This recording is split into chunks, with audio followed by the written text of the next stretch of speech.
Les damos la bienvenida al cuarto workshop sobre prácticas educativas abiertas. Presentamos el trabajo Pensar ajustes razonables para fortalecer la accesibilidad académica en la educación superior, cuyas autoras son la licenciada Cecilia Rotella y la especialista Mariela Elizabeth Zúñiga. La inclusión de los estudiantes con discapacidad en la universidad ha tomado más fuerza en la última década, aunque el marco legal es previo. La Constitución Nacional, la Ley número 24.521, Ley de Educación Superior, en su artículo 13 establece los derechos de los estudiantes de las instituciones estatales de educación superior y en su inciso A dice al acceso al sistema sin discriminaciones de ninguna naturaleza. En el año 2002 se realizan modificatorias a la mencionada ley a partir de la ley número 25.573, la cual establece en su artículo 1 que el Estado deberá garantizar la accesibilidad al medio físico, servicios de interpretación y los apoyos técnicos necesarios suficientes para las personas con discapacidad. Y en su artículo 2 determina que las personas con discapacidad durante las evaluaciones deberán contar con los servicios de interpretación y los apoyos técnicos necesarios y suficientes.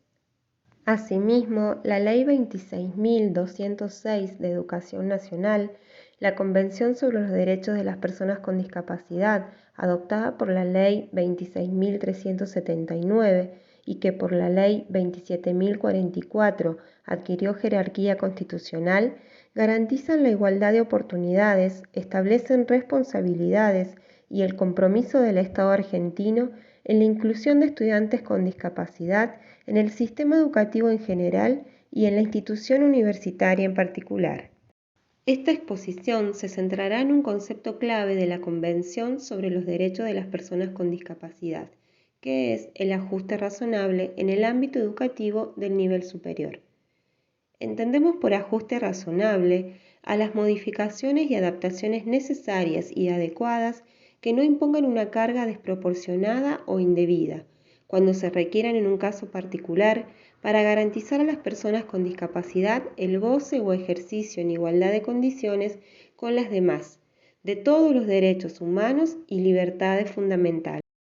Los ajustes razonables son respuestas a medida, es decir, un espacio, entorno, producto o servicio puede ser accesible, pero puede suceder que por el tipo de discapacidad y de su funcionamiento concreto, una persona no pueda participar o interactuar en igualdad de condiciones en dicho espacio, entorno, etc.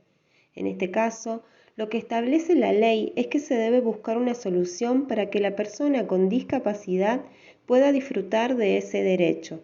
Se deben diseñar los ajustes razonables en función de las barreras presentes en la institución y de las necesidades individuales del estudiante con discapacidad. En este contexto, es necesario precisar algunos términos como el de barreras. Para ello debemos mencionar que partimos de una concepción de discapacidad entendida desde el modelo social. La Convención en su artículo 1 señala: las personas con discapacidad incluyen a aquellas que poseen deficiencias físicas, mentales, intelectuales o sensoriales a largo plazo, que al interactuar con diversas barreras pueden impedir su participación plena y efectiva en la sociedad en igualdad de condiciones con los demás. Las diversas barreras físicas, comunicacionales, actitudinales y hasta legales constituyen factores difíciles de superar para que los postulantes y estudiantes con discapacidad puedan acceder, permanecer y egresar en condiciones igualitarias a las de sus pares. Para poder comprender el concepto de ajustes razonables, debemos establecer el vínculo directo con el concepto de accesibilidad. La accesibilidad puede alcanzarse por dos vías diferentes: el diseño universal o diseño para todos y los ajustes razonables.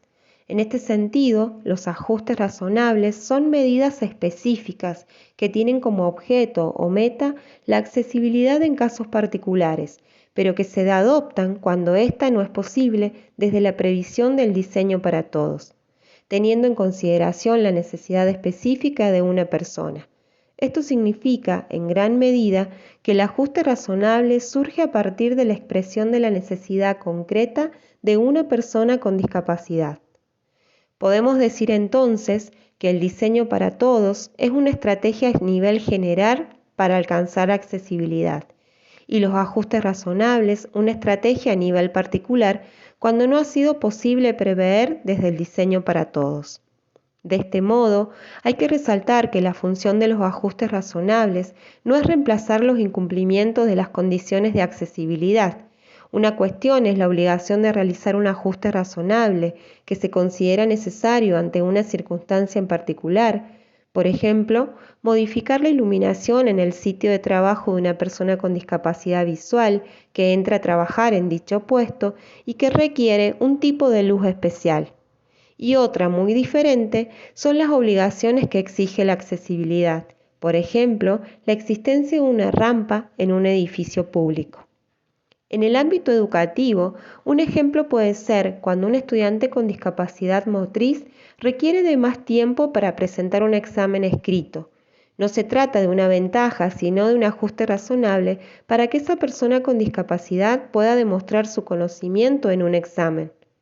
Otros ejemplos serían realizar subtitulados digitales para estudiantes sordos, utilizar lectores de pantalla para estudiantes ciegos, un régimen de asistencia flexibilizado en situaciones muy justificadas, mayor cantidad de oportunidades para la presentación de exámenes, así como diversificar la forma de evaluación. No hay un listado taxativo porque los ajustes dependerán de cada caso, inclusive tomando en cuenta las preferencias del estudiante y el docente, en un diálogo constructivo. Algunas consideraciones sobre los ajustes razonables. La falta de su realización constituye un acto de discriminación. En su propia naturaleza llevan su limitación, teniendo en cuenta dos parámetros, la razonabilidad y proporcionalidad. El papel de la razonabilidad es el de examinar si se encuentra o no justificada la falta de prevención del diseño para todos. Podríamos considerar como causas justificadas aquellas adaptaciones que pudieran resultar contradictorias entre sí y que por lo tanto resultan imposibles de universalizarse. Por ejemplo, la intensidad o tipo de iluminación en el entorno laboral, que puede resultar insuficiente para algunos y excesiva para otros. O las adaptaciones que son costosas y solo utilizables por un mínimo reducido de personas. Por ejemplo, los dispositivos que permiten mover el ratón del ordenador con las pupilas. También tenemos que ponderar si la realización de un ajuste implica una carga desproporcionada. Determinar si la carga resulta o no proporcionada será una cuestión a resolver en cada caso concreto. Los ajustes razonables refieren a la accesibilidad del currículum, no al contenido del mismo. Lo que puede modificarse son las estrategias de enseñanza y evaluación de los aprendizajes, pero no sucede lo mismo con los contenidos académicos, ya que constituirían una medida desproporcionada. Por último, es importante definir la temporalidad de los ajustes que se desarrollen. Su implementación responde directamente a la detección de barreras en cuanto a accesibilidad y/o participación.